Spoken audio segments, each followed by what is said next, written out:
আবার অনেক প্রেমিকা আছে যারা কোনো ছেলেকে পছন্দ হয়েছে, বাস তার সংসার নষ্ট করার জন্য এটা করে। খবরদার, এটা কখনো করবেন না। যারা ব্ল্যাক ম্যাজিক করে, কুফরি কালাম করে, তাদের ঈমান থাকে না। কারণ জাদু করা এটা হচ্ছে শিরক করার মতো। আল্লাহ পাক রব্বুল আলামিন এটাকে অপছন্দ করেন, তাদের ঈমান নষ্ট হয়ে যায়।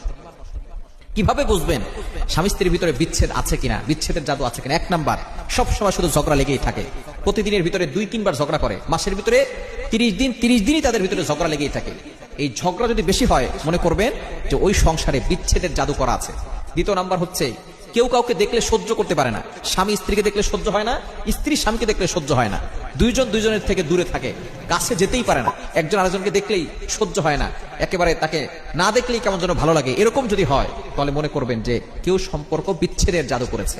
এবং 3 নাম্বার, যদি কারো কাছে কেউ গেলে শরীর জ্বলে, যেমন স্ত্রীর কাছে স্বামী গেলে তার শরীরে জ্বালা পড়া শুরু হয়ে যায়, অথবা স্বামীর কাছে স্ত্রী গেলে স্ত্রীর শরীরে জ্বালা পড়া শুরু হয়, মনে করবেন যে আপনাদেরকে কেউ সম্পর্ক বিচ্ছেদের জাদু করেছে। এই জাদু করলে করণীয় কি? সাথে সাথে জাদু কাটার আমল করতে হবে।